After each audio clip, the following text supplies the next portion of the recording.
kabar? Ketemu lagi sama aku Lita dan hari ini aku mau review salah satu judul komik yang baru aja cetak ulang. Dimana komik ini tuh langka banget volume awalnya, gak ketemu dimanapun, goib. Dan kita sangat nungguin banget supaya ada cetak ulangnya. Oke, judulnya apa? Yaitu Atelier of Witchat. Nah, Atelier of Witchat ini adalah karangan dari Sensei Kamone Shirahama, dimana kalau di versi Indonesianya tuh dia diterbitkan di bawah Alex Media Komputindo. Oke, mau tahu seperti apa detailnya? Oke, check it out. Oke, jadi buat kalian yang penasaran ini tuh komik apa sih? Komik tentang apa? Oke, yang pertama Atelier of Witchat ini dia adalah seri manga yang diterbitkan di bawah penerbit Kodansha, di mana dia itu diserialisasikan di bawah majalah Monthly Morning Two. Jadi setiap bulan terbitannya itu serialisasi mulai dari bulan Juli 2016 dan sampai sekarang juga masih proses serialisasi. Komik ini ditulis dan dikarang juga digambar oleh sensei yang bernama Kamome Shirahama, dimana kalau di Indonesianya ini dia diterbitkan di bawah penerbit Alex Media Komputindo. Dan untuk volume yang sudah ada di Indonesia sekarang itu sejauh ini sudah ada 6 volume. Sedangkan kalau di Jepangnya itu kalau nggak salah sekitar 9 atau 10 volume dan sampai sekarang dia masih ongoing. Jadi di sini dia menceritakan tentang si tokoh utama ini yang namanya Koko. Dia itu sangat menginginkan dan bercita-cita untuk menjadi seorang penyihir. Nah, akan tetapi di dunianya ini ada dua tipe manusia. Jadi ada yang dia tuh penyihir dan ada yang dia itu hanya manusia biasa. Dimana kalau manusia biasa dia tidak akan bisa menjadi penyihir. Jadi di dunianya itu ada namanya semacam benda-benda yang sudah diciptakan oleh penyihir dan warga-warga yang non penyihir itu bisa memakai fasilitas itu, sedangkan si warga itu tidak bisa menciptakan sihir kayak gitu. Nah, suatu hari si Koko ini dia diberi atau ditawarkan sebuah buku sihir dan juga sebuah alat sihir oleh seseorang, dimana dia itu akhirnya mengetahui cara menggunakan sihir dan ternyata sihir yang dia gunakan itu adalah sihir terlarang. Dan terjadilah suatu insiden di mana ibunya si Koko ini akhirnya menjadi batu. Di situ dia bertemu oleh salah seorang penyihir bernama Kifri yang saat mengetahui itu dia ingin menghapus ingatan Koko, tapi ternyata dia mengurungkan niat tersebut dan akhirnya menjadikan Koko sebagai muridnya, yaitu menjadi seorang penyihir. Oke, jadi untuk penampakan depan dari sampulnya ini kita bisa lihat ini adalah si karakter utama yang bernama Koko. Dan di sini adalah judulnya Atelier of Witchat dan di bawahnya ada nama pengarangnya Kamome Shirahama dan ini adalah volume 1. Terus ini ada tulisan dari penerbitnya Komik Alex Media Komputindo. Lalu untuk spinnya, ya, ini ada judulnya, kemudian ada angka volume, terus ini dari gambar sampul depannya, gambar ada spinnya bergambar, lalu ada nama pengarang dan logo Alex. Ini untuk jenis kertas sampulnya itu yang glossy atau yang mengkilap. Ada kategorinya dia boys comic untuk 12 tahun ke atas. Untuk harga Pulau Jawanya 35.000, jadi ada kenaikan. Lalu di sini ada logo-logo Alex. Nah, kita baca sinopsisnya. Gadis kecil yang tinggal di suatu desa kecil, Koko sejak dulu bermimpi untuk menjadi penyihir. Akan tetapi, yang bisa menjadi penyihir hanyalah mereka yang memiliki bakat sihir sejak lahir. Apalagi orang-orang selain penyihir dilarang melihat momen-momen sihir dibuat. Oleh karena itulah, dia menyerah akan mimpi menjadi penyihir.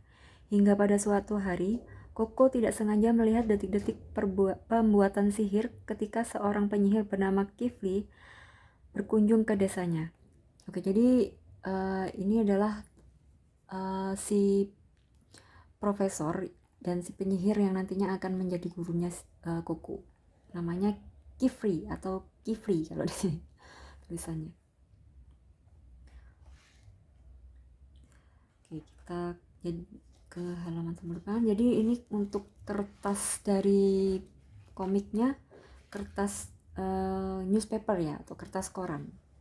Kita lihat halaman depan. Jadi untuk judul aslinya tuh dia Tongari Bushino Atelier Ichi. Dia mulai 2017 ya, untuk mungkin untuk tankobonnya di bawah Kodansha. Kemudian untuk terbitan Indonesianya dia jadi Atelier of Witch Hat 1 di alih bahasa oleh Anggi Virgianti, editornya Kak Adisti, desain sampulnya DR. Lalu diterbitkan pertama kalinya 2022. Ini jadi 2022 tuh untuk versi yang cetak ulangnya ya. Jadi ini kalau ini ada yang jilid-jilid lainnya. Nah, ini. Jadi sejauh ini sudah ada 6 volume. Nah, ini kalau yang jilid 2-nya itu tahun berapa nih? 2018. Jadi 2018 itu yang cetakan 2. Aku nggak tahu yang ke 1 ini dia dicetak tahun berapa. Soalnya aku baru punya yang jilid 1. Aku bolong yang jilid 1 aja waktu itu. Jadi kemungkinan antara tahun 2018 atau 2017 itu ya. Dan akhirnya setelah berapa tahun itu? 7 tahun? Atau kok 7 tahun sih? Ya nggak tahu ya, 5 tahun ya baru dicetak ulang. Sekarang kita bahas yang ini dulu. Jadi di sini nggak ada halaman warna. Untuk chapternya di sini ada 5 chapter. Dia di sini halaman 173 ya untuk yang halaman pertama. Berarti dia untuk total halaman itu, nah ini sebelum bersambung itu dia halaman 204. Ini kalau ketambahan sama yang lain-lain 4, 5, 6, 7, 8, 9, 10. Ada 212 ya. Ada 212 halaman. Dan kertasnya kertas koran. Oke, langsung aja. Jadi halaman depannya ini nggak ada halaman warna ya. Nah, ini yang aku suka dari komik ini tuh artworknya. Art stylenya tuh bagus banget gitu loh. Ya kan? Jadi setiap panelnya itu digambar dengan begitu detail, begitu indah, begitu cantik. Nah, ini kalau menurut aku pribadi, goresan-goresan dari gaya artnya si sensei ini tuh kayak bukan manga Jepang gitu loh. Jadi sekilas tuh kayak seakan-akan kita kayak lagi baca cergam dari cerita-cerita dongeng yang Disney atau dongeng-dongeng yang terbitan dari Eropa tentang western kayak gitu. Karena ini tuh unik banget. Terus karakternya juga digambarnya tuh bagus gitu loh. Jadi kalau baca ini tuh gimana ya? Gak cuma pengen buru-buru baca teksnya, tapi pengen lebih lama liatin gambarnya gitu loh. Karena satisfying. Lihatnya tuh puas banget.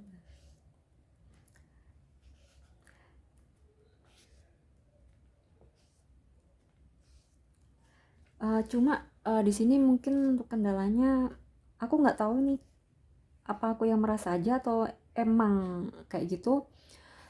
Kualitas kertas korannya yang di sini tuh kayak lebih tipis gitu loh daripada kertas koran yang sekarang kan.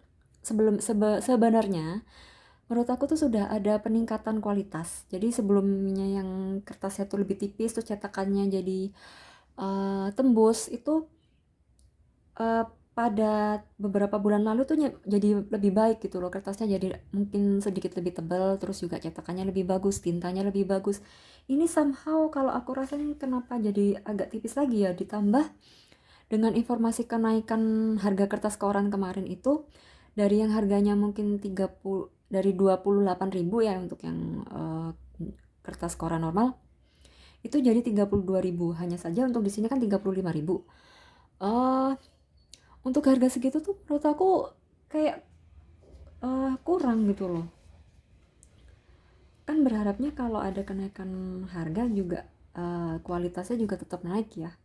Aku berharap semoga untuk kualitas kertas koran komik-komik berikutnya itu bisa lebih baik dari ini lagi gitu loh. Karena kemarin untuk komik cetak ulang kayak Fire Force, kemudian Vanitas, terus juga terbitan kertas koran yang baru-baru seperti Attack on Titan volume 33, itu menurut aku kertas korannya udah bagus, udah apa ya, sedikit nggak terlalu tipis banget dimana sampai tintanya tuh nembus gitu loh. Kalau ini kan masih ada tembus, nggak tahu kelihatan apa enggak ya, ini masih agak-agak nembus gitu.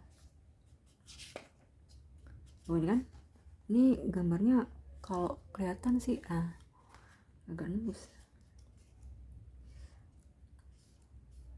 Sebenarnya aku nggak begitu mempermasalahin tentang kertas koran atau paper. Yang penting tuh ya kalau kertas koran kualitasnya jangan yang terlalu tipis banget kayak gini juga sih. Dimana komik-komik dulu kan kertas korannya bagus-bagus ya. Dan walaupun cetak ulang pakai kertas koran pun aku nggak masalah, daripada belang kan ya.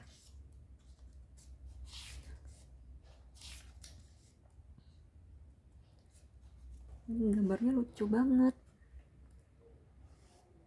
ya kan, jadi detailnya tuh kayak lagi baca cergamnya dongeng gitu loh.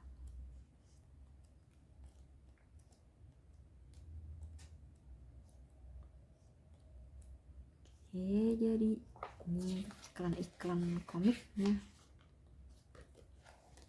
Oke, jadi untuk kesan dari komik Atelier of Beachhead ini gimana sih? Kalau menurut aku ini tuh sangat layak untuk dibaca, bahkan untuk dikoleksi, karena yang pertama ceritanya itu menarik, premisnya menarik, dan juga untuk artworknya nggak usah diraguin lagi. Untuk Kamome Shirahama itu dia punya art style yang unik banget, dimana kita tuh bakal dibawa seperti menjelajahi sebuah dongeng. Oke. Terus juga untuk gambar covernya juga bahkan cantik-cantik. Ditambah lagi untuk series ini tuh bakal dibikin versi anime, akan diadaptasi ke anime, dan aku yakin banget ketika dia akan ditayangkan animenya, komik ini pasti bakal laku keras, entah itu untuk versi yang luar negeri atau versi Indonesia, dan aku yakin banget ini bakal langka lagi. Oke, karena itu semoga untuk terbitan ulangnya Alex lancar, dan juga untuk volume berikutnya sangat ditunggu-tunggu oleh kita semua yang koleksi komik ini. Dan untuk kekurangannya ya yang pertama adalah kualitasnya. Jadi karena harga kertas koran udah naik, jadi ya udah kita bakalan tetap ikut koleksi, akan tetapi semoga untuk kualitasnya tetap diperbaikin lagi ya. Oke, itu aja kayaknya. Sekian untuk review hari ini. Mungkin kalian punya masukan atau mungkin ada request untuk di review, silahkan komen di bawah. Terima kasih, sampai jumpa.